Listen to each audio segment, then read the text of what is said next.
Yeah. Yeah. Kane is in the building. Yeah. Already the show goes on all night till the morning. We dream so long. Anybody ever wonder when they would see the sun? Just remember when you come up. The show goes on. Alright, already the show goes on all night till the morning. We dream so long. Anybody ever wonder when they would see the sun? Just remember when you come up. The show goes on. Have you ever had the feeling that you was being had? Don't that shit that make you mad? They treat you like a slave, put chains all on your soul and put whips up on your back. They be lying through they teeth, hope you slip up off your path. I don't switch up, I just laugh, put my kicks up on they desk, unaffected by... Thank you guys for tuning in to another episode of State of the Jungle with Malik Wright, presented by First Star Logistics. I'm your host, Malik Wright, joined by my co-host, as always, my only co-host today, Evan Nick Phillips. Evan, it's weird. Narrowed down a little bit, bit by bit. We got rid of Daniel, now we got rid of Logan. You know, next week it might be the sit down with Malik Wright featuring your co-host or your host, Evan Nick Phillips. You know, we got one more to go, baby. Oh, man. He's like, the diabolical plan is coming together, man. No, but in all seriousness, we miss the guys. You know, Logan is in Pittsburgh, I believe, right now at some baseball Behind games. enemy lines, yeah, for sure. Daniel is still in California. He'll be back soon. I believe the date that we said Daniel will be back will be in August. He'll be back in August. Tomorrow's his birthday, actually. So on behalf of the State of the Jungle crew, Daniel, if you're even watching this, even if you're cool enough to hang out with us for a little bit, man, we want to wish you a happy birthday, man. We hope that it is a great day for you. You're turning the big 22, and hopefully you miss us as much as we miss you. For you to be back on the show, because again, this show is not what it is without you, man. So we definitely do miss you. We're excited for you to come back. We hope you enjoy your birthday. Now we got all that sappy stuff out of the way. We got a nice little show. We got 3 topics, big things we want to talk about. Right? We're gonna do our player spotlight. We're bringing it back. We haven't done our player spotlight in a little bit. And then me and Evan, we were chatting back and forth. We were talking about some of our favorite player props for the Bengals that this upcoming football season. I already know what mine is, and it ain't the Bengals win total. And then the next one I want to talk about is the constant disrespect that the Bengals face in the media and amongst fan bases, and why that might be the way that it is. But before we jump into all that, make sure you guys do me a favor. Give this video a like, subscribe to the YouTube channel, turn on post notifications, so you guys don't miss when we go live or upload content from the First Star Logistics studio, or, Ev, I don't know if you caught the North Carolina beach house that I was at, man. It was a good time. Yeah. It was a good time. I thought of you. I thought of you, man, when I went on this vacation, because you always say to me, Malik, you're always working so hard. You need to go. And I always tell you what, I'm going to go. I'll figure it out. Yeah. And then you come in on 3 hours of sleep 2 weeks later, and you're like, I need to go. But I'm happy. I'm happy to be back. I feel a little bit refreshed. Won't be the last thing that I do this summer. I'm going to make myself do something this summer. But now that we got all that stuff out of the way, let's jump into Zach Moss. Let's talk about Zach Moss in the player spotlight, Ev. Obviously, the Bengals acquired Zach Moss via free agency. He had a breakout year with the Indianapolis Colts. Before that, he was with the Buffalo Bills. He left a lot to be desired, I believe, with the Bills, but he really lived in his purpose with the Indianapolis Colts, which garnered him the contract that he got here in Cincinnati. He has the opportunity to be the man here in Cincinnati. So I want to hear your thoughts. I'm going to shift the conversation over to you. What are your thoughts on Zach Moss being the Bengals' lead back and getting the opportunity to really prove himself? Yeah. I think you summed it up pretty well there in the overview that Zach Moss was kind of got the biggest workload of his career last year with Jonathan Taylor kind of working his way back and kind of being on and off the field a little bit. So he saw the most opportunity that he had in his entire career. The last year was definitely his most productive year in terms of just raw total stats. And I know there's been a lot of conversation, right, and rightly so, around the Bengals moving on from Joe Mixon and what they can expect from their new kind of combined running back by committee approach of Zach Moss and Chase Brown. And I think it's important to kind of remind ourselves as we're looking at this a little bit that this is not going to be, hey, Zach Moss is going to come in and just immediately be so much better than Joe Mixon at XYZ and all this, and that's why you signed him. I think that's more reflective of kind of the overall trend of the league, kind of going away from the bell cow backs, the kind of this is your workload guy, and kind of having a dynamic skill set of multiple guys back there. Even some of the most successful rushing attacks that we've seen in the NFL have been doing that lately. So that's an important framework to keep in mind with Zach Moss. But looking at last year, when we're looking at kind of his big body of work that we would expect him to probably get as he shares kind of a 50-50, 60-40 type deal with Chase Brown. Out of 35 running backs last year, he was 14th in yards per attempt, so a little bit above average in that regard. 23rd in yards per contact after attempt, 33rd in receiving grade out of 35, which was obviously not great and was bolstered by about 5 drops, though comparatively Mixon did have 4, but Mixon also had a handful more of targets too. Mixon is definitely the better receiver, hands down, better route runner. Absolutely. That is an element that Chase Brown is probably going to have to fill more than you can expect Zach Moss to. So to be fair to Mixon, he is a much better receiver in that regard.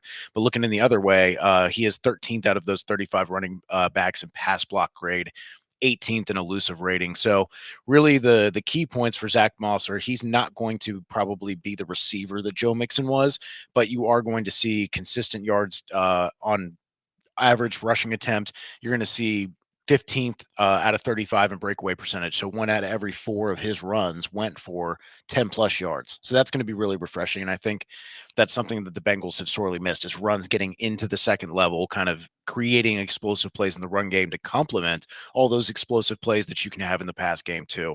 So just overall broad strokes, hey, he's going to be a consistent runner. He's been good in terms of creating missed tackles forced, breaking tackles, has been just very consistent in that regard. Not the receiver or route runner that Mixon was, but definitely kind of that plus pass blocker that you're looking for. And I think he's going to complement the skill set of Chase Brown really, really well, being that more speedy, lightning to the thunder, so to speak, kind of combo. It's kind of like you and me. Yeah, a little thunder and lightning, we baby. complement each other so well. At least I think we do. But in all seriousness, no, I'm excited for Zach Moss. This is one of those signings, a lot like the Geno Stone signing. I felt like me personally, Malik Wright didn't give enough, I guess, attention to, coverage to, and I'm here to make up for my sins, if you will. I think Zach Moss is a good pick for the Bengals. Let me tell you why. Because I think that style of running back, along with the Chase Brown style of running back, definitely fits the Bengals offense a little bit better than what they had previously. I'm excited about it because also one thing we haven't talked about is his ability to pass protect. His ability to pass protect is an area of focus the Bengals I feel like have been searching for quite some time.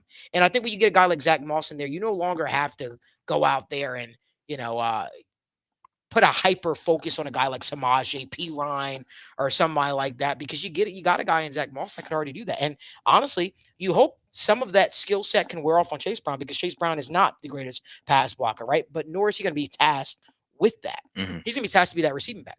I think that Chase Brown, his potential is so ridiculous in this offense, and I think we could really see him take the next step. But I'm really excited about Zach Moss. If you get a veteran back in there, a guy that's going to really be able to allow you to hide what you're doing on downs, whether that's play action, whether that is running the ball, whether that is receiving. We know that he does have that capability. He might not have it at the same level, to your point, as a Joe Mixon, but we know it's something that he can 100% do. I'm excited about it. But and our guy Michael Ruffin, we appreciate you. You're always in the comment section. You're like another member of the show. He says his main question is how good is Moss in the receiving game? And Evan, I'll let you touch on that a little bit more. Yeah, like I said, he had 5 drops on kind of limited targets, so he's not exactly a natural receiver, and especially kind of when you look at like yards per route for his kind of efficiency for going out there, you might expect with Gardner Minshew taking over a lot of duties there that there were a lot of kind of check down opportunities and opportunities to be had in the passing game for him there. And though it's not necessarily his natural role, being 33rd out of 35 in terms of receiving grade is not great. And will it be that bad every single year? No, the drops are definitely, especially on small samples, like things like penalties, drops can really hurt a player in PFF grades. So if you have like 5 tackle attempts or 10 tackle attempts and then you miss a tackle, that can really, really hurt your grade. So it's an important thing to remember how detrimental plays like drops can affect small sample sizes in that regard. But definitely he is, I would say, maybe a slightly below average receiver. So that's definitely, he's capable, but he's going to be more of the just check down and Samaje P. Ryan more than he would Mixon naturally running and cutting on angle routes or wheel routes or something like that, where you'd expect him to shake and bake in space. But I do want to point out that despite not having that kind of receiving element to his game, he was more elusive in terms of breaking tackles than Mixon, and he also was significantly better in terms of rushing yards over expectation. Was 5th out of 47 running backs last year in rushing yards over expectation. So that's where we try to find a lot of value in the run game is, what are you creating outside of what is blocked for you? What are you doing to create more yards than the offense is already producing for you? A lot of very talented athletes coming out of college can hit the hole and pick up what's blocked for them, right? It's about being able to make more for yourself, and that's the opportunities that the running backs get. Now, part of that is also you need the offensive line to break you free into the second level, which obviously there's been opportunities that, have not been there for Mixon that should have been. And there's also been opportunities where, man, it's just like the shoestring tackle happens, Yes, often. Right. And you see that when you look at the elusive ratings year over year over year, which again is the encouraging thing, right? You might take a hit in the receiving game just overall where you might not be as dynamic from the running back position as a receiver. At the same time, I think you're going to get more consistency in the run game because of an improved offensive line, because of a more consistent running That game. was going to be the point that I was going to ask you about.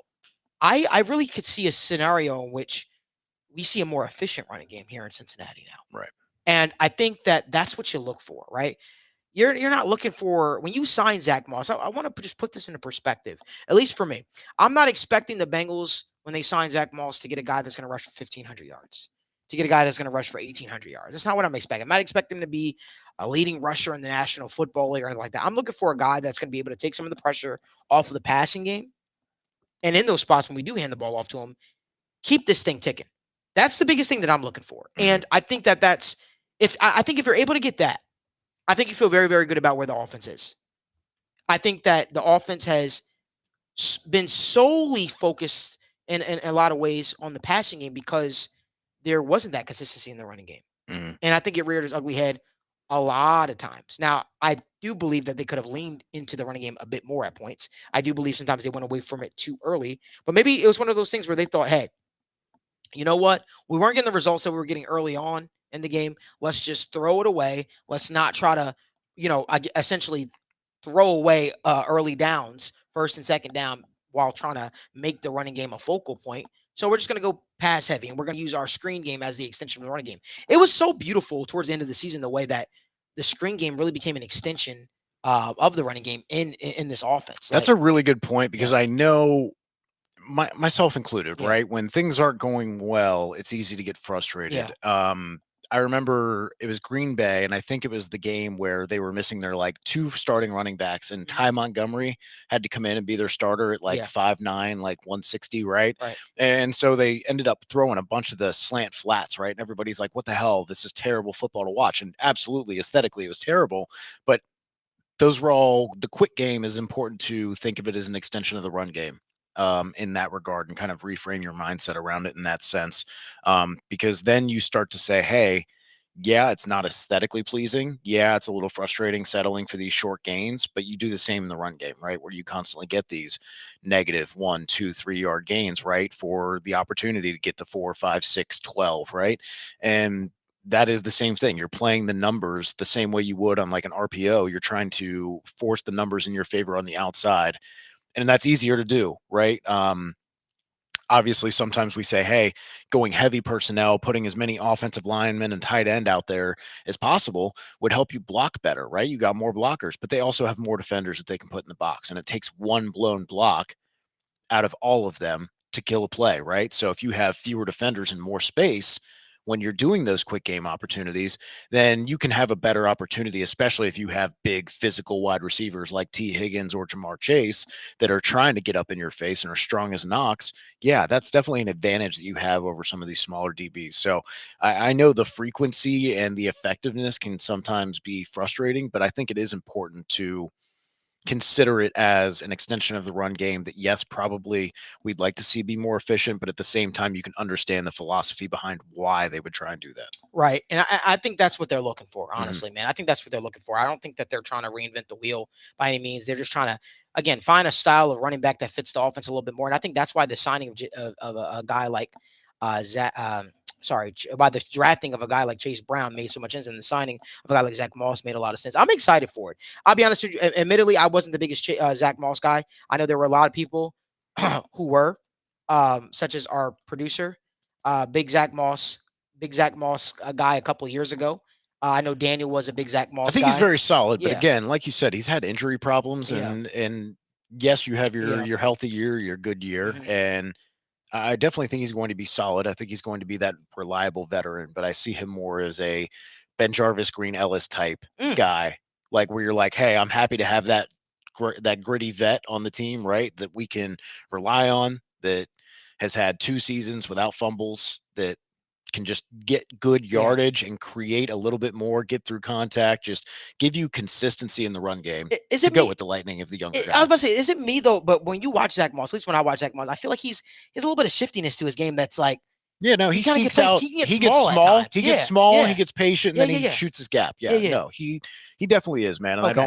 don't mean to slight him as like, hey, he's just some type of bruiser, right? I was about to Because say, he's not. No, I don't think he's- him and Jarvis Green Ellis are the exact. No. Yeah. I mean, in the sense of like, he's the grizzly like, vet yeah, that you yeah, can trust to pass Or block. reliable. Right. Right? Yes. All reliable, because I think he's like 205 pounds actually. Oh wow. Okay. But because he plays he can get really He's very small deliberate. and tight spaces. Very man. deliberate. Yeah, very deliberate. Man, I'm loving this, man. I know, man. I didn't think me and Evan, and hopefully we got a wide shot of of us kind of communicating there. But I never thought me and Evan would like kind of get so into running back talk here. But man, I'm excited for that because I think that Chase Brown and him, although I do believe Chase Brown is the lightning. listed at 215. Yeah. I don't want to sell him short, but yeah, that is a They little bit they light. do have that like where they can get real Mhm. skinny and tight spaces and get small and make things work for them. I think that's the thing for me about Zach Moss that I'm excited about because he did show another level with the Indianapolis Colts. And now I want to know, just because the way I work, was it just a flash in the pan, or is that something you're going to consistently get, or is it one of those things where, hey, listen, I do better when I get the reps, right? It could be one of those things. Do you remember the old running back a couple years ago? He played for the Jaguars. But then he went to the Ravens and he had like 1,000 yards. Was it Justin Forsett? Was that his name?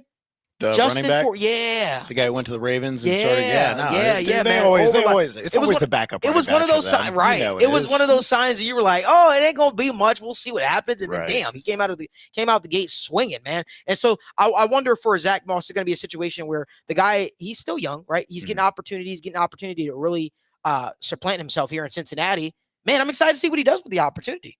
I'm excited to see it. And I'm so happy that we put a sort of a player spotlight on him. Let me ask you this question, Yeah. Evan. If there was a cause, because when we do these player spotlights, is there a cause for concern? Is there if there's an area for concern for Zach Moss, what would it be for you? I would say probably health and just overall ability in the receiving game, but I don't even necessarily see these as like if he can only catch the check down and fall forward 2 yards like Samaje P. Ryan did. That's probably fine. Like if you don't need him running out here doing option routes and shake routes. Like, yes, that would absolutely be nice to have, but like you're not bringing him here necessarily to do that. Injuries would really be my thing. And I definitely can hear the optimistic view and argument where I say, hey, he played with Gardner Minshew and a very injured offensive line. Right. And still found ways to produce over expectations, still found ways to be top 15, top 20 in a number of key metrics at the running back position out of 35 running backs. So he was above average with an abysmal offensive line that is not necessarily abysmal, but just dealt with a lot of injuries, a lot of rotating bodies there.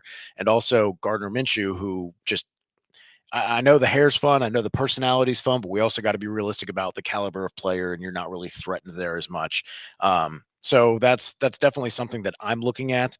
And I think that's a good reason for why you can expect that maybe coming here and getting fewer of those kind of A+ and defenders in the box, to get better offensive line play, to get a quarterback who actually threatens the defense and makes them consistently play 2 high shells to soften things up for you. I definitely think there's there's evidence that you could point to say, hey, there are reasons to project his production to stay at that level or maybe just increase slightly. And if the production stays at that level, you Mhm. feel really, really good about the Oh signing. yeah, and that's the thing, right? Yeah. Is it's always about, that was the argument, right? Is Yeah. if you have Chase Brown and Zach Moss, you're not trying to exceed Joe Mixon. You're not trying to get a top 3-5 running back. You're trying to piece together, in $5 million, $6 million, what Yeah. you were doing in 12 before, Right. right? And if you exceed that, great. If you meet that, great. If you're a little bit below it, if Joe Burrow, T. Higgins, and Jamar Chase are all healthy, you're Mhm. probably doing all right. Right. So I think I agree with you. I agree with you. So that was our player spotlight. Now let's get to the fun part. But before we get into the next topic, as always, make sure you guys give this video a like, subscribe to the YouTube channel, turn on post notifications so you guys don't miss when we go live or upload content from the First Star Logistics studio. Let's jump on over to a topic that Evan came up with, actually. Yeah, I'm the betting guy here, and Evan comes up with it. It's a season props, some season props that we're looking forward to this upcoming year. Obviously, the Bengals are coming off of a down year, right? Missed the playoffs. There was a story behind that, though. There were injuries. There were contributing factors to where the Bengals weren't able to reach their potential, the potential that we all had for them this upcoming season. Now, with an assumedly healthy Joe Burrow, with T. Higgins firmly in the fold for this year, with your offense seeming to be locked and loaded, you look at some of the props for the Cincinnati Bengals, and you got to feel good about some of them. I don't know if you guys are betting people like me, but I'm a huge betting guy. Those of you that follow me, you should know that to some degree. And some of the props that kind of stuck out to me, right? Couple props that kind of stuck out to me was Joe Burrow's passing yards. Joe Burrow's passing yards was something that stuck out to me. It's slated at 3,975. I think Joe Burrow eclipses the 4,000 yard mark this upcoming season if he stays healthy. I really, really believe that. And obviously that's pretty much it's dead even, right? It's minus 112. Like, it's not, you're not getting the most necessarily value for you, but for those people that are out there looking for early season props, these are some of the things that I'm looking for. Joe Burrow's passing yards is something that stands out to me. Evan, what are your thoughts on that? yeah, man, you could use almost the same argument for Joe Burrow, for T. Higgins props, for Jamar Chase props, where it's like, hey man, if Joe Burrow just stays healthy, like you're clearing a lot of these numbers easy. I think and rightly so, these models are probably baking in the fact that Joe Burrow, the T. Higgins, these guys have missed time in multiple years, right? So they're probably baking in, they might miss 3 to 5 games, right? So that's why you're getting such an advantage on this low number. But man, if he's if he's completely healthy for an entire season for 17 games, you're telling me I get it for under 4,000 yards. He cleared that easily in 2021, 2022 when the offense was much worse. The offensive line was much worse. You've only got more talent than back then. So I love the over on that. No, I hope I'm not stealing your thunder. What I'm about to say. There's a prop that I absolutely love. I'm head over heels for it, but I'm gonna let you try to say it first, okay? Because I think I know where you're going. God, if you aren't going where I think you're going. Well, I might get there. Don't worry. We got a couple of these. Let's do a couple of trade-offs. I went, let's go like we're Drake and Kendrick right now. We're just sparring essentially. Here we go. I'll tell you what, man. I look at this prop and I go, really? That's it. Right. Zach Moss, 5.5 rushing touchdowns. 5.5. I like that. Mixon's only had 1 year where he didn't get at least 5 touchdowns, and that was when he had 119 carries. Do we think Zach Moss is getting more than 10 carries a game? Yes. Do we think Zach Moss is the primary red zone back? Yes. Right. So if you're on the 2 and the 1 yard line, how many times have we seen the Bengals just not be able to get that push, right? Eventually, that's going to break the other way, especially if you got a guy who's good at worming his way into those spots. That's got that little patient dip and duck, right? Man, you're telling me the Bengals offense, if you're talking Joe Burrow is healthy, again, God forbid that T. Higgins or Jamar Chase goes down. Now, instead of relying on Trent Irwin as your primary guy to step up, now you've got Yoshivas. Now you've got Jermaine Burton. You've got Charlie Jones back and healthy and bulked up. You've got all these guys that you feel confident about. Gesicki as well as the best receiving tight end they've had in years since Tyler Eifert.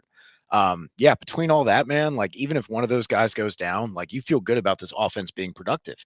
And if you're getting into the red zone, Zach Moss is going to be getting those opportunities. So that's when I'm like, man, He's got to get 6 touchdowns. 6? Yeah. Out of 17 games? He's going to get the opportunities. Right. So He that's hit what it I'm last like, year. Well, man. he like- almost hit it last year. He had 5 last year at the Colts. Right. That's what I'm like, man. Like, an abysmal yeah. offense. Right. And a terrible offense with a bad offensive line. Not bad, just unhealthy and just going through a lot of stuff. And it's hard when Gardner Minshew's your quarterback. But yeah, 5.5 seems way too low for how many red zone trips you expect the Bengals to have. I mean, even if you're saying they get in the red zone, 2-3 times a game for 17 games. They get down there 45, 50 times. You're telling me he can't walk away with 6 of those? He's Come on. gonna make it happen. And the Bengals offense is Right. gonna be in the red zone early and often. I expect that to be Right. the case, especially if you think about some of the teams the Bengals are facing this year, like the Patriots, right? You're expecting him to get those opportunities. But I'll tell you a prop that I love, and I'm happy you didn't say it, so I'm gonna say it. Joe Burrow over 27.5 passing touchdowns. Let me just say this right now, and maybe this is a little bit of a prelude to the topic next. This is disrespectful, but I understand it. It's disrespectful, but I understand it. And I understand it because Joe Burrow's coming off of a down year. We got injured. It's all that, okay, let's see what happens. And obviously, as the season progresses, it'll probably continue to elevate. But Joe Burrow at 27.5 passing touchdowns, if you expect Joe Burrow to be healthy and you're expecting him to play all 17 games this season, he's going to eclipse that mark. He's going to eclipse that mark. I expect the Bengals offense to be lethal this year, especially when you think about the red zone targets that the Bengals have added, let alone, let's talk about Mike Gesicki. That's a guy. Props for him. Man, I couldn't find any props either for him. I think that's uncertainty with his role. It has to be. Yeah, it's got to be. But I'll tell you right now, the fact that you got Joe Burrow's passing props at 27.5 with a guy like Mike Gesicki, who you put a safety on him, you put a corner on him, you put a linebacker on him, he's eating their lunch. He's eating their lunch, and it's going to make it look easy, to be completely honest with you. I expect Mike Gesicki to lead the Bengals' offensive weapons in receiving touchdowns this year. I think he'll have more receiving touchdowns in the red zone than Jamar Chase, than T. Higgins. I really expect that. I think Mike Gesicki is going to be a mismatch in the red zone, a mismatch quite like Joe Burrow's never had. Right? I mean, let's face it. He's a completely different tight end from the ones that the Bengals have had. He's different from Hayden Hurst. He's different from C.J. Uzomah. He's the guy that you could actually throw out there at wide receiver and say, yo, I'm throwing you a fade. Yo, go up there and get it. And he'll come down with it. He's got the hands to do it. So, yeah, Joe Burrow at 27.5 passing touchdowns. I love it.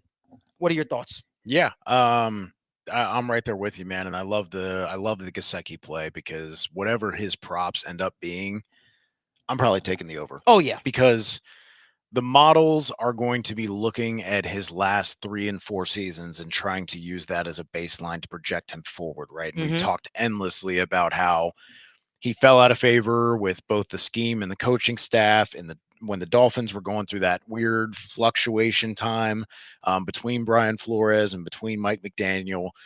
So he was caught up in all that, had the new coach and scheme where blocking is very valued, and he was just not quite, he just fell out of favor with the coaching staff, which we see all the time from players from previous regimes, right? And then he goes to New England, right? And they sign Jonnu Smith, and they sign Hunter Henry, and then they have offensive coordinator in name, Matt Patricia and Joe Judge. And then Mac Jones is playing quarterback, but he's terrible after his rookie year, and there's no receivers out there. And it's like, he truly, year after year for the last 3-4 seasons, has just had a really terrible situation. And then suddenly he goes from like bottom 3 worst situation for him to one of the best, if not the best situation for him, where he can be a starting tight end in a high octane offense, which honestly, I'll say best. It is the best landing spot for him, because obviously the Chiefs are the only team who throw the ball as much as the Bengals do. So with that in mind, I think a lot of these models are going to be looking at those previous years, kind of expecting, oh, he might have 400 or 500 yards. I think he clears that easily when you consider that C.J. Uzomah, Hayden Hurst, these all guys got to that point. I think Gesicki clears whatever his receiving prop is. I agree with you, man. Let me tell you a prop that I feel weird about this year. You're gonna probably call me crazy. Let's get weird. I don't know how I feel about Jamar Chase touchdowns this year. It's probably There's at a 9. lot of mouths to feed. There's a lot. It's of at options. 9.5. Listen, I'm guessing if you're expecting Joe Burrow to have the season he's expecting, you could take a shot at it. Right now, it's plus money. It's plus 142. And I believe that. And that's probably the way I would slant is under on that. And that's not even a reflection of him. That's a reflection of T. Higgins being one of the best red zone box out, big body receivers. Gesicki being that now with, hey, you want to put a 5'10", 5'9" cornerback on him? Do you want to put a 6 foot 5'11" linebacker on him? Like, no matter what, these guys are undersized trying to compete with him. So between those two guys and then Yoshivas cycling in too, like, I know people maybe be like, oh, really? Yoshivas? You think he's going to? Yeah, dude. He had 4 touchdowns last year in limited action. So I definitely think that he can be a red zone weapon. And it's kind of shown that feel and that chemistry with Joe Burrow in those times. So between those 3 guys right there, if we assume that each of those guys just tentatively end up with 4, 5 touchdowns, I mean, Yoshivas had 4 last year. Like 100, you're cooking right now. That's really underestimating things. I think if each of those guys have 5, 6 touchdowns, like Jamar Chase is going to have to like really be like dominating. Right. He's going to have like the Justin Jefferson type year where he's just every game is 110, 120. Even when you look at even what Justin Jefferson's doing, that's in large part because he is the most consistent guy in that offense, right? I mean, T.J. Hockenson obviously takes some of the and you have to give him 10 targets, right? Which, to be fair, sometimes Jamar Chase does get that, but then there's the other games where he gets 4 because other guys are just snapping. Right, 100%. And the thing is, he's pretty efficient with it. Somebody asked a great question. I know we usually say answer your questions. We're going to try to incorporate something different here. We're going to try to get to your questions as we're getting through the topic, so that way they're fresh on the brain. That way Marissa doesn't have to sort of pull them up towards the end. Yeah. But a question that was asked by our guy Michael Rolfe, who's always in the comment section. He says, who has more touchdown catches this year, Mike Gesicki or T. Higgins? I'm going out on a limb right now. I'm saying Mike Gesicki. I believe Mike Gesicki will have more touchdown. I will too, because I think the injury aspect kind of plays into the tempering the T. Higgins expectations a little bit. But yeah, I definitely think that they are both going to have really good seasons. T. Higgins is at 5.5 receiving touchdowns. I mean, you're really taking a gamble on his health there. I want to see something really quickly. If you could find Mike Gesicki props anywhere. I don't know if you can. You go ahead and hunt for that real quick. Yeah. I saw Benjamin Harrison. He said Jermaine Burton for Offensive Rookie of the Year. Your thoughts on it, guys? That's tough. So, one, you've got a handful of rookie. My flashlight turned on somehow. So you've got a handful of rookie quarterbacks that are coming in that are going to have a lot of national attention. And generally, if quarterbacks even can just stay healthy for the entirety of the season, then you end up pretty well, unless you're in some putrid situation like Bryce Young was, like Zach Wilson was. It has to be really, really bad. You don't have to have a great rookie year to win Offensive Rookie of the Year, because at the end of the year, people just look at counting stats and say, well, sure, the other guy, did 800 yards and 12 touchdowns, but I mean, the quarterback has almost, 3,500 yards and 25 touchdowns, so it's not close. So quarterbacks get the deference. That's the one strike against him, being the wide receiver. When you look at the other receivers who have won it, Jamar Chase, Garrett Wilson, and that's really it since Odell Beckham in 2014. To wide receiver, you got to be out there and you got to be balling. Like, you got to be absolutely killing it. You got to be the driver of your offense. And obviously, we just talked about how many weapons are in this room, where Jermaine Burton is definitely going to be at least rotating with Charlie Jones and Andre Yoshivas. So again, you don't have the guaranteed snaps. You don't have the guaranteed targets. You're playing at a position that gets that has an uphill battle comparatively to wide receiver or running back, who's out there every single snap and someone that you're watching touch the ball all the time. I definitely think he'll have exciting plays, but the same way that Jordan Addison didn't really win Rookie of the Year, even though he had a hot start and some big plays, right?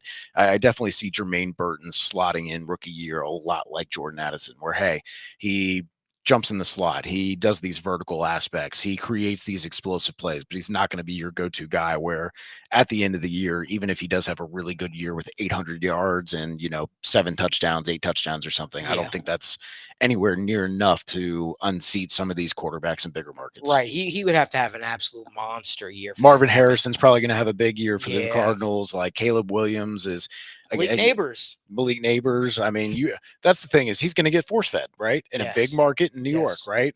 Caleb Williams, and obviously has all eyes on him. He's got hella weapons to where, again, even if it doesn't look great. Let me just say this. that is Caleb Williams' award to lose. Oh, 100%. That they want Caleb Williams to win that award so bad, and like it's one of those things where like Caleb Williams would have to come out and just be an absolute flop, if you will, to not get that award. If he has if Caleb Williams throws 20 touchdown passes, I think they'd give it to him this year. He's plus 210 right now. Marvin Harrison's plus 600. Jaden Daniels plus 900. Everybody else is 1,000 or higher.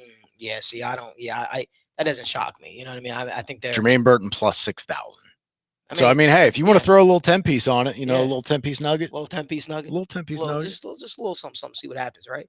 But no, those are some of the props that I like. How do you feel about T. Higgins touchdown props? Sitting at 5.5.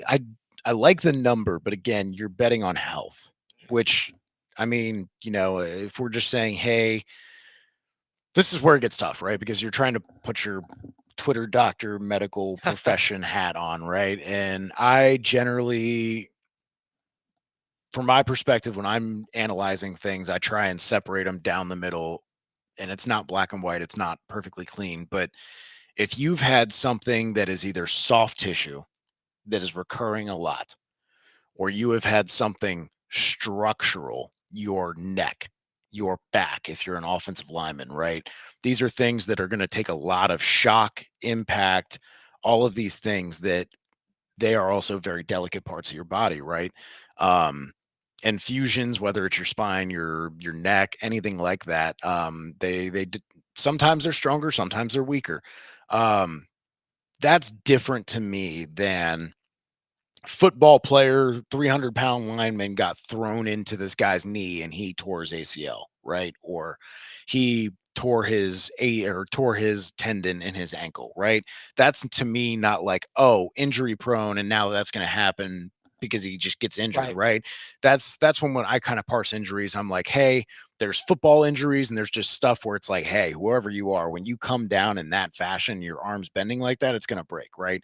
Versus there's guys who just are out there, and when they throttle down in the route, they explode out of that throttle down, they pull their hamstring, right? Or their groin. Groins and hamstrings are just always that problem. And again, we come back to T. Higgins, where there's been shoulder stuff, there's been hamstrings, and that's, again, soft tissue, what gets me. So all that's kind of to say he falls in that bucket of having those soft tissue injuries that tend to recur, tend to have you out a couple games. But if he plays 14 games out of 17, I still think he can hit that number pretty easily. So it's all about whether you feel confident betting on the health. And that's why I lean the Mike Gesicki way, because I feel more confident that he has less of that history of soft tissue injury, more equal probably in par of reputation for being a red zone threat, all that stuff. So just a matter of health. I prefer to go that way. Yeah. Even when you look at T. Higgins receiving props, it's sitting at 875.5. It's a high number. Now, I do expect him to be motivated. Obviously, this is a big year for him. This is a year to prove that, hey, not only was I worth the franchise tag, I'm worth that future contract that I'm going to get from either the Bengals or some other team. Right. That's a big number, though. That's a big number. I mean, it is, man. And I feel like the worst thing, I would hate this. I hope T goes out there and catches 1,200 yards and, 15 touchdowns. I do. I hope that if he does get injured, he takes care of himself and understands, hey, I might lose a few $million, but going out there and playing through an injury that you shouldn't play through and risking your long-term health, hurting yourself more. Sure. Right. And so I completely understand, you're like, hey, this is my contract year. This is my opportunity to earn the bag, so to speak. So it's like, yeah, you don't want to come off the field. Yes, you don't want to kind of solidify these injury issues, but again, it's something that is going to impact your play and maybe your long-term health at that point. So I would hope that he just takes care of himself, but I hope he just stays healthy, has a great season, and wherever he ends up, whether that's Cincinnati, somewhere else, most likely somewhere else, but that he gets all the money that he absolutely deserves for the player he is. Absolutely. The next thing I'll say is Jamar Chase's receiving yards I kind of like. 1,250? Oh, you're seeing 12. I'm seeing 1,200. Oh, okay. I'm seeing 1,200.5. Did it come down, you think? Maybe it came down. It might have. Yeah. I don't know. But he's sitting at 1,200.5. I think Jamar Chase shatters that number. I think he does. I think he has a big year. I just don't know if it'll always train. I think the yards will be there, that the catches will be there. I just don't know if their touchdowns will be there. Yeah, no, he was on pace to set a new career high in targets, I believe, through the first couple weeks. Yeah. So if he can get that kind of production with a healthy Joe Burrow, yeah, absolutely. He's still going to be Joe Burrow's primary target, Yeah, right? He's a 100%. friend of his from college. He's always had that chemistry with Joe, and I think they're going to have enough weapons and have kind of seen all these different looks and coverages that they're kind of shading and throwing Jamar Chase's Mhm. way to try and get creative. But I think the big thing for him too is being able to move him around the formation. Now that you have, hey, we want to move Jamar Chase into the slot. Okay. Mike Gesicki, go play out. Yep. Like he played like 25-30% of his snaps at wide receiver already, anyways, at boundary, not at slot receiver, outside receiver. So it's not unrealistic to be like, hey, one play, we're going to go Jamar Chase in the slot, and then Mike Gesicki, Mike Gesicki motions out wide, and now Jamar Chase is the slot receiver. Now you got him matched up on a smaller DB with a two-way go or a linebacker, right? These are different ways that they can do things with their personnel now with T. Higgins, Yoshivas, Gesicki, all these X options that they have that they can kind of move things around a little bit to make life easier on Jamar, to get him some of these easier opportunities, especially in the short game where he can just be so lethal in capitalizing, attacking gaps, space, leverage, and just let him run after the catch and do what he's so good at. So I'm really excited for what he can do and kind of just a more expanded dynamic role. Agreed. We've got almost 100 people watching us live, and we greatly appreciate that you guys are choosing to spend your Wednesday with us, your Wednesday evening with us right before 4th of July. We're going to ask that you guys do us a favor. Give this video a like and just subscribe to the YouTube channel if you haven't done so already. Remember, every single time we go live or upload content is also simulcasted on the First Star Media Group YouTube channel. On the First Star Media Group YouTube channel, you can catch Bengals on the Brain with Joe Goodberry. You can catch In the Trenches with our guy, Dave Lapham. And obviously, you can catch my content. We usually have a video going out almost each and every single day. So subscribe to the YouTube channel, not only the Sit Down Malik Wright YouTube channel, but the First Star Media Group YouTube channel as well. So that way you guys can keep track of all the content that we have coming out. Remember, the off season might be a thing right now, but it does not stop for us. We've got to keep the ball rolling, got to keep it going on this channel. You can catch my UFC picks, you can catch my NBA videos, me discussing NBA free agency. A lot of crazy moves have happened so far. And we appreciate you guys for supporting. That being said, let's switch gears a little bit, Ev. Can I hijack something real quick? absolutely. Because I see this all the time when the T. Higgins conversation comes up, right? Especially recently where people go, well, look at the Eagles. The Eagles did it, right? They signed A.J. Brown and Devontae Smith. A.J. Brown's making 32 a year. Devontae Smith is making 25 a year, right? So why can't the Bengals just do that, right? I need to say this so sincerely, and I hope you all take this so to heart. The Eagles are fucking nutty with how they do contracts. Okay. Like there's a difference when you have like that billionaire owner who is just willing to eat all the cap, all the cash, everything. I'll pay out bonuses. I'll do whatever. Okay. So I want to just real quick touch on this for our wonderful audience who's joined us in the middle of July. This is what you get, right? Mm-hmm. AJ Brown's contract technically goes until 2034 because of all of the void years.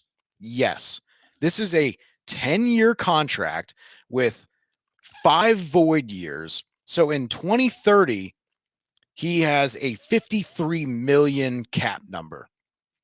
They make these deals because they know they're never going to see the end of them, right? But for the accounting, it pushes so much of that money back. But for the agent and for the player, you go, hey, we got this big victory, this big contract. Look at our average per year. But when you look at like the 3-year cash flow, the first 3 years, how much cash do you actually get? His cap number in 2024, 11 million. 17 million in 25, 23 million in 26, and 2027, it's 22 million. So just between all of this, it's like the numbers are bullshit. He's not getting 32 million a year, right?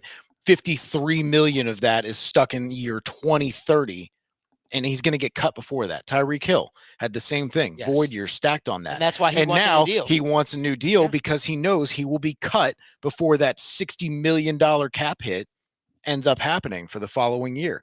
And then going back to the Devontae Smith contract, it's more of the same stuff. He has a contract until 2032.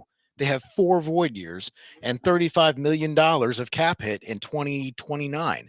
But again, when you have $30 million in dead money, and an owner willing to pay $35 million for a guy not to be on the team potentially, that's way different waters than 90% of the NFL are playing in. Right. Like, owners are not that committed to just blowing money for the opportunity. Yes, you can absolutely do that, but it also blows up in your face sometimes, just like it did for the Eagles last year, right? But then you kind of made that commitment. So I just want to caution people from just, when you're talking with your relatives, your friends, and someone says, well, the Eagles did it. Yeah, they have 10-year contracts with half of the value in 2030, and no one's ever going to see that money. So look at the first 2-3 years of the contract when you're comparing contracts, and look at the cash flow. How much money do they actually get? Because that's the important number. I love that you made that point. I Mhm. love that you made that point. I'm going to go a step further. I think sometimes we often criticize the Bengals, not us, but just in general. Right. We criticize the Bengals because of the way that they do things, the way they do business, whether they're not as willing to just throw buckets of money at players who we say, hey, you probably should have paid this guy, whether it be a Jesse Bates or it's Higgins now, Or an Andrew Whitworth. or Andrew Whitworth. But I think that you got to look at the Bengals with this in this light. They're also financially responsible.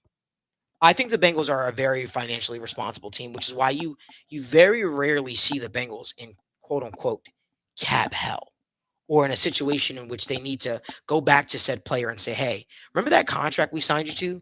We need you now to take a pay cut.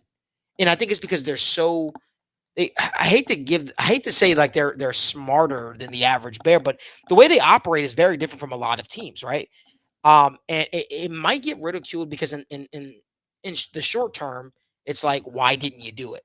Well, But in that's the an long interesting, term, because the monetary value, because there's different things, right? There's different capital Yeah. there, so to speak, Yeah. right? So like, people talk about obviously what you can make an hour, but what's the opportunity cost of that? What else can you be Right. doing, right? So the same thing is for the Bengals. Instead of valuing that money, they value being upright with the player, saying, hey, we don't want to come to you hat in hand and be like, hey man, you're kind of sucking and we want you to give you a Right, different right, right, contract right. because we kind of jumped the gun and overpaid the hell out of you in free agency, right? And we overpaid, and the player can just be like, no, Mhm. you guys signed me a year or two ago to this deal with it. And then now things start getting contentious, right? Yeah. Then the locker room starts getting weird. Then the other guys start looking around and going, man, like, if I sign a contract, are they Right. going to ask me to take less a year Right. later? Are they going to ask?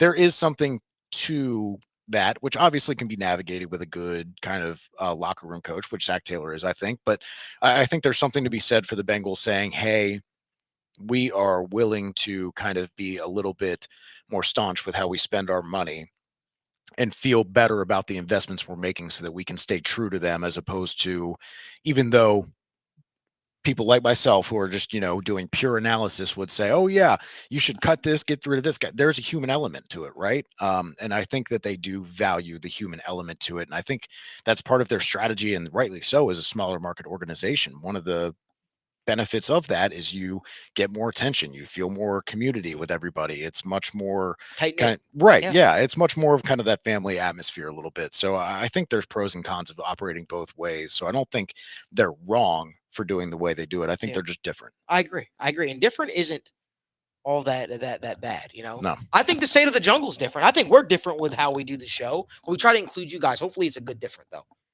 I want to switch gears here though. I want to switch gears to the topic of the show, which is, why are the Cincinnati Bengals disrespected? Evan, could you believe we're almost at an hour already? Are we really? Kinda Man, crazy, time right? flies. Time flies when you're having fun. But I'll say this. That is a loaded question. Mhm. Let's just start there. It's a loaded question. Let me first start off by talking to Houday Nation and say there's nothing wrong with showing passion. There's a lot of people out there that will say, hey, the Bengals are disrespected because of their fan base. I disagree. There are people out there that say, oh, the Bengals fan base is so cocky or so arrogant for having not won a Super Bowl. I disagree. I think that Cincinnati is a proud fan base. I think they have a proud fan base.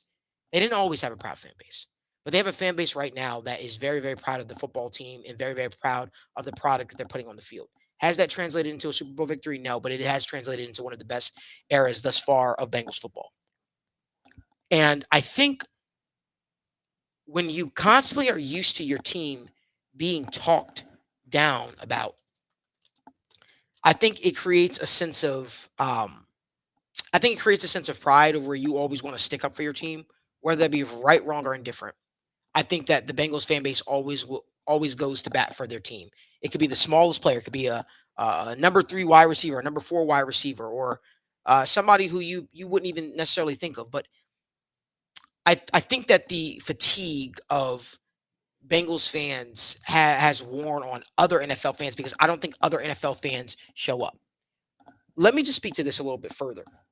I grew up in New Jersey where the Jets and the Giants were the primary teams, right? Mhm. They played in our home state, call themselves New York Giants, New York Jets, and I can promise you, I have never seen a fan base show this much passion, probably outside of the Buffalo Bills, than the Cincinnati Bengals. When I say I feel like Cincinnati, the way that they group together for tailgates, it has a college-like atmosphere to it. And I credit the Blackburns, the Brown family, for bringing that game day atmosphere to Cincinnati because it has completely shifted the game. It's completely shifted the game. And I know I'm kind of going long-winded here, but I'm going I think somewhere. that's a really good Yeah. point, and I'll let you go real Yeah. quick. I just wanted to point out that that's a really excellent point. I think there was a turning point with modernizing how the Bengals interact with fandom in the last couple of years. And I think with that coinciding with Joe Burrow, obviously quarterback helps, but I think they've made a lot of effort to reach out to fans, Mhm. do media outreach events, all this stuff to help grow the relationship between the community and the Bengals a lot. I think they've done a really good job. A with that. fantastic job, I'll say. I agree with you, man. But I would go even more. I think that if the Bengals weren't this team that other teams, such as some teams in the top of the upper echelon of your conference, I'm not going to say who's because I'm not going to give them that type of power right now. I think that you wouldn't see the reaction you get from some of these other teams. I think that if we were still stuck in the Dalton era of where now granted, we had some really, really good years with Dalton at quarterback. However, those didn't translate to playoff victories. Those didn't translate to knocking the Ravens out of the playoffs. That didn't translate to knocking the Kansas City Chiefs in their house out of the playoffs. So I also want to just say this to Bengals fans. If we weren't, and I say we because I'm a Cincinnati and I'm Ohio, and now I live in Cincinnati. I cheer for the Bengals. I say that proudly as a member of the media. If the Bengals weren't looked at as a threat, nobody would fucking care about the Bengals. I'm just being honest. Somebody's got to say it. They wouldn't care. But the fact that the Bengals are viewed as this big of a threat is because that we've seen the Bengals do it. And let's call it what it is, right? Let's call it what it is. Name a team in the NFL, name a quarterback in the NFL right now active playing that has knocked Patrick Mahomes out of the playoffs. I'll wait. Hasn't happened. It hasn't happened. So when you put the Bengals in that light, when you put the Bengals in that situation, of course you're going to get teams that feel uncomfortable about the Cincinnati Bengals. Guess what? Let me tell you something right now. And this is the American thing, right? We like success. We don't like sustained success. Because at some point it no longer becomes identifiable, if you will. The Bengals are looked at as a feel-good story. That year they went to the Super Bowl. Underdogs. Nobody believed in. Yada, yada, yada. They broke through. America loved the Bengals. The gritty was awesome. Joe Burrow was awesome. But then you got Joe Burrow wearing the bling. You got, obviously Jamar talking more. You got Bengals fans showing a sense of pride. You get those people out there that are like, can we go back to the old Bengals? Can we go back to the Bungles? Can we go back to this? Can we go back to that? Listen, everybody tiptoes around it. I'm not going to tiptoe around it. I'll tell you like it is. People are fearful of the Bengals. And when I say people, I don't mean to generalize NFL fans. No. I don't mean just NFL fans. I don't mean just NFL fans loosely. I mean the teams that are used to their teams being at the top. Teams like the Ravens. Teams like the Chiefs. They are fearful of what might happen if Joe Burrow is healthy, which is why they say your guy can't stay healthy. Is there some truth to that? Sure, whatever. Whoever's deciding it. But the fact of the matter is, They look at what Cincinnati's got going on, and the fact that Cincinnati is no longer the same old Bengals, right? It makes them a little bit tense. It makes Chiefs fans a little bit tense because they know something that that we know, something that the national media does not talk about. Joe Burrow versus Pat Mahomes. You know what? Screw it. Bengals, right? Joe Burrow, Bengals, Pat Mahomes, Chiefs. 3-1 versus the Kansas City Chiefs. Have gone into their trap and beaten them before. Knocked them out of the playoffs. Celebrated with their trophy on their hometown, on their home field. Of course, it's going to garner that response. If it was somebody who you didn't view as a competitor, if it was somebody who you didn't view as competition, you would not get that type of reaction that Bengals fans or Bengals, the team, get out of said, teams around the league. That being said, there is going to come a point where you have to look at it and you have to say, okay, what have the Bengals done to put themselves in that light? Because guess what? The Super Bowl season is becoming a distant memory. The National Football League is what have you done for me lately?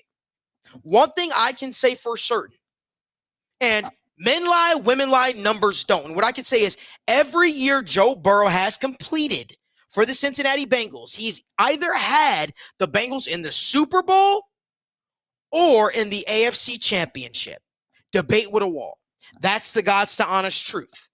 I'm saying right now, this is the best football team, offensively speaking, that the Bengals have had under the Joe Burrow era. So yes, when I jump up on this show, my show, and I say, hey, Joe Burrow and the Cincinnati Bengals, if healthy, not only do I expect them to win the AFC North, I expect them to win the AFC. I am not trying to come at you guys with a hot take. It might sound like a hot take. No. Confidence comes from knowing. We know what Joe Burrow, a healthy Joe Burrow, and a Bengals football team can do. It doesn't matter what said team is. It doesn't matter if they got to face Buffalo and Buffalo. I'm taking the Bengals. It don't matter if the Bengals got to face the Chiefs in Kansas City. I'm taking the Bengals because I think head and shoulders, roster to roster, the Bengals have a better roster than the Chiefs. The Bengals have a better roster than the Bills. I think the Bengals are a great team. And now, to be honest with you, if there's any team that makes me a little bit edgy, any team, it ain't the Chiefs. It ain't the Bills. It's the Ravens, if I'm being completely honest with you, because they're in the division. They play us tough. They know what we bring to the table. That being said, I know they are capable of beating a Ravens football team, but the same could be said. The same way I said what I've said about Joe Burrow and the Chiefs, the same could be said about Lamar Jackson versus the Bengals. The same could be said. Though victories have been few far in between when it comes to the Bengals versus the Ravens. So that's who I look at as the Bengals contemporaries. That's who I look at and I say, you know what?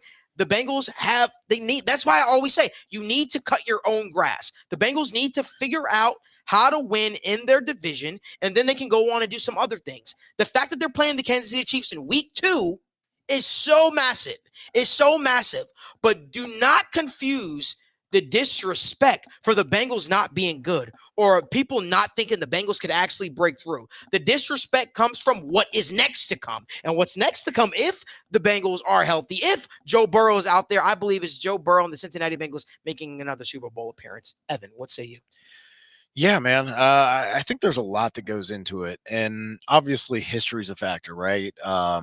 When a lot of people that were covering the team, covering the NFL in general, in sports media, in sports just involved around the conversations about having it, right? There's a pretty substantial part of that for a lot of people's lifetimes where the Bengals couldn't get out of their own way, right? Or the Bengals had a couple really good years and then just couldn't quite make it, couldn't quite cut it, fell short in prime time, this, that, the other time, right? Mm-hmm. That cements a narrative in people's minds. And I always think back to this example when you have Max Kellerman, when he was on First Take with Stephen A. And they're sitting there talking about the AFC North, right? You have ESPN stats and info at your fingertips, whether you want to look it up or whether you want to look at the intern that gets you your coffee or your sport or your stats guy and say, hey, get me this number, right? Instead of doing that, he just said, the Ravens have had the Bengals number in recent years. At that point, the Bengals had been 9-4 against the Ravens in those last 6 years. So again, it goes back to you've got these guys driving a national narrative who are reporting on the team just because they're covering the NFL. And I know it's hard enough to cover one team thoroughly, let alone 32, right? And also all other sports, right? So I understand where those guys are coming from. But again, you have so many resources at your disposal to just get the small things right. And so to say something so erroneous like that when you are, again, 9-4 in that span against the Ravens from 2012 to 2018, when he's saying this shit, it's like it's frustrating, right? When you're like, that's just not even close to accurate. It's not even close to true. It's not even at 500. Mm-hmm. It's more than a 2-1 win in that 6-year span. Mhm. So it goes back to when you're growing up, right? Why do people constantly talk about the Jets, the Giants, the Cowboys, right? It's one big markets. Malik, you have a media company. I worked at Pro Football Focus and was working a lot with the Google Analytics. When you put Cowboys in the title, what happens? It blows. It blows up, right? Whether people hate it, love it, doesn't matter. But in a place that's driven, in an industry that's become driven so much by clicks and engagement, whether that's positive, negative, doesn't matter. When you can just throw things out there about the Jets, the Cowboys, this shit just gets clicks, right? The Steelers, right? And going back to, hey, what have you done for me lately, right? Is what you said in the NFL. Yep. Okay, well, hey, Cowboys haven't been to a championship game in their conference since 1996, right? The Steelers have 3 playoff wins in the last 10 years. The Jets have 5 playoff wins in the last 20 years. But these teams are talked about on a national stage with a lot more attention and fervor and dedication than smaller market teams like the Bengals, like the Titans, or other teams, right? Mhm. So there's a lot more defaulting back to the narratives that Yes, you grew up often. with, right? The priors that were hammered out and cemented, even though they might not be true. You remember for 2, 3, 4 years after Vontez Burfict and other guys left, when people would say the Bengals are just thugs and play dirty, and there wasn't a single person on the team who had any type of arrest, misdemeanor, altercation, anything, right? So it was just a completely outdated narrative. But again, when people don't know what to do, they just default back to their priors. And so I think there was a lot of kind of fault with national media there, just trying to, oh, I got to talk about the Bengals for 45 seconds. I'm just going to say the talking points we always say, right? Which is crazy because little do they know, the Bengals fan base is so enormous in terms of like wanting to see their team covered in such a positive light or covered just in general that the Bengals have become sort of that hotbed team, which is why you see said people from the national media, such as I don't know, Florio, whoever, if they cover, they talk about the Bengals, it does well for them. It does well for them because they know Cincinnati is a passionate fan base. They know, hey, if we talk about the Bengals, it's going to do well. It's going to do click. It's going to drive numbers. So if they were smarter, they'd probably, I don't know, put 2 and 2 together. Yeah, so I think that's, and it goes back to when you look at either Pro Bowls or all pro teams, right? These things that have fan elements, or even, again, going back to the accomplishments of these teams in the last 20 or so years. If you're looking back at all these all pro teams, right, you expect the talent in the league to be dispersed, right? Mhm. Like largely over large samples, 20, Mhm. 30 years, you're not going to see significantly more than one team or another, right? Even Right. if you might have more successful programs that maybe have, or teams, organizations that have more Mhm. of those successful players, right? Just let's say the Steelers, Packers, right? But again, it goes back to teams like the Jets, the Cowboys, these other teams, especially the storied franchises too, that when you look at these kind of all pro and Pro Bowls, they disproportionately skew in the nominations to these other teams, right? Even if they haven't been successful, they are the teams in the mind that when these people who are voting now were growing up, the Cowboys were unstoppable at that point, right? The steel curtain was killing people, Yeah. right? So, and people start to, again, go back to their priors where they're like, well, I need to make the all pro team. Well, I know I'm going to look at the Steelers and the Cowboys. They always have good players. They're forces to be reckoned with. They're blue blood franchises, so to speak, right? When you're looking, you and I go into a year of college basketball and we go, what's the first thing you got to do? Look at the blue bloods, right? Yep. Try and figure out who's at the top and then work your way down. Well, again, people going into, I've been covering one team and now I need to open my focus to do league Right. voting. Well, now you're defaulting to a lot of these priors, the things that you grew up with. So I think that'll change a little bit as people who were kind of born in the 2000s, 90s, and grew up in this time get more of a voice and more opportunity good for this point. voting, because I think you're going to get a more modern understanding mindset of what the Bengals are versus so many of the, like you said, Mike Florios, who've been covering this league for years, still remember when they think of the Bengals, they're thinking of the 90s Bengals, the early 2000s Bengals. They're not thinking of, wow, Andy Dalton and AJ Green were pretty damn successful Right. for what they had here. Right. Joe Burrow has come in, and within a couple of years, they've already reshaped the energy around the franchise, the perspective of the franchise. So I think anybody who kind of has their head in, like you said, the modern era, the what have you done for me lately, it would be silly to look at the Bengals and underestimate them in any way. I agree with you, Ev. I think that was beautifully said. So I guess we'll wrap it up by all saying this. So hey, listen, Bengals fans, you're gonna get people out there who don't want to believe, don't want to buy into the juice, the hype of the Bengals. We're saying there's a good reason why you should. I really am expecting big things from the football season. Obviously, training camp is right around the corner. We're going to be having it covered all throughout the process. I'm just excited. I'm excited. Oh yeah. Do us a favor, guys. Give this video a like, subscribe to the YouTube channel, turn on post notifications so you guys don't miss when we go live upload content from the First Star Logistics studio.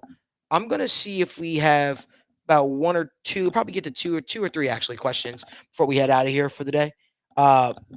We got a question from Landon Van Steen. Appreciate you, Landon. He says, what fantasy apps do y'all play fantasy football on and why? Trying to decide if I should move my home league from ESPN to Sleeper. I've used ESPN. I'll just say that right now. I've been using them. What about you, Ev? I have used many different services. I set up multiple leagues. I was that guy who would just join in random drafts just to get different teams to follow throughout the season. So I've tried a lot of different platforms. Sleeper has built an excellent product. I find ESPN to be one of the rougher, less user-friendly experiences. Out of all the ones I've worked with, like CBS and NFL, I don't even fuck with them. My fantasy league, if you're doing dynasty or defensive players, IDP, anything like that, my fantasy league is great. Customer support is great. So Sleeper, Yahoo Sports, I think it's the most. If you're a casual, like if you're playing with just, and even if you're not, if you're playing with people in your family and stuff, I feel like Yahoo is the most user friendly. For just the general user experience. I've never used Yahoo. I think the user interface is better. I think it's cleaner. I think everything presents more. I think the over underscores, the like matchups, I think it's all, you can garner a lot of information from just looking. It's very easy for someone to understand versus ESPN stuff, some of their charts and projections that you click and they just blast you with all this information, and it's a little overwhelming for just kind of your standard person. And I don't even think that they're necessarily always that great, because I don't think a lot of effort goes into some of those other things on the ESPN ones. So honestly, Sleeper, Yahoo Sports for if you're doing like a family league, I think is really good. Or if you're doing more dedicated stuff with IDP players, dynasty players, that kind of stuff, then, or even keepers, my fantasy league is excellent. And that's why you listen to Evan.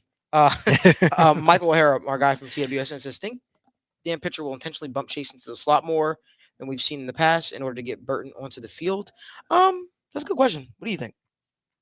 I don't know if I see that. I don't think so. I think they're going to leave that as kind of an open competition. And even if someone, quote unquote, wins that kind of rotational battle, I still think there's going to be a lot of kind of rotating these guys. I see it a lot like the safety. You have a lot of talented players back there, and you're going to try to find ways to constantly get all these guys on the field and not at the cost of any one individual, because I think they all have different things that they can bring to the table.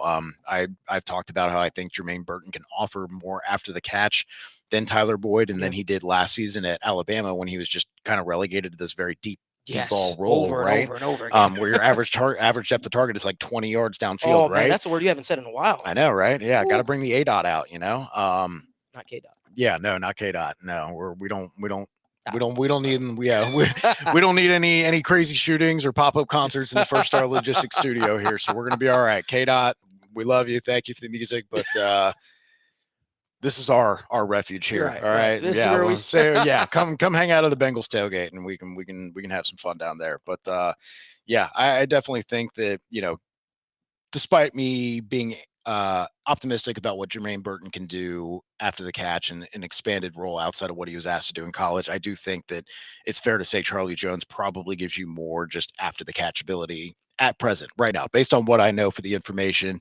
Yoshivas, I don't want to say he's a better high pointer. He just has the better physical measures than Jermaine Burton. But I think Jermaine Burton has more route polish. And I also think he's probably as good as Yoshivas at high pointing and back shoulder throws, because despite his size, dude, watch his plays, man. Watch those targets on the boundary, because like he tracks targets, high points, and snatches the ball out of the air. There's some of those guys who have the very passive technique, and it has its place, right? When you do the basket catch and stuff like that, or some guys kind of wait and kind of lean and whatever. No, he is just full on. I'm going to attack this ball. It's mine. And I love that about him. Aggressive. Yeah.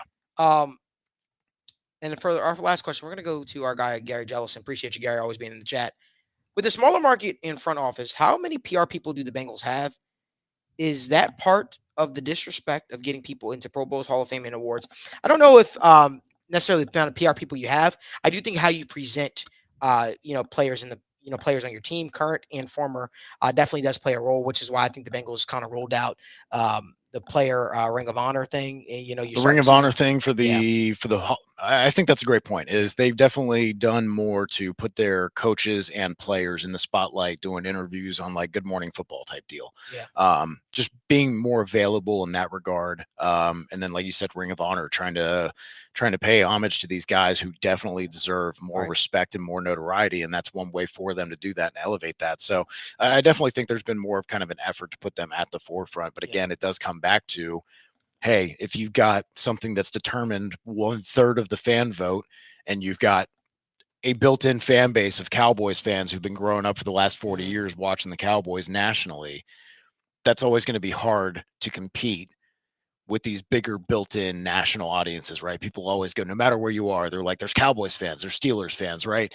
You walk into an airport or a pro shop, there's always that Cowboys Steelers gear, right? You might be in freaking Oregon and you're going to see some Cowboys and Steelers stuff, right? Hey, don't hate on Oregon, all right? They got some beautiful parts out there. Weird stuff in Oregon.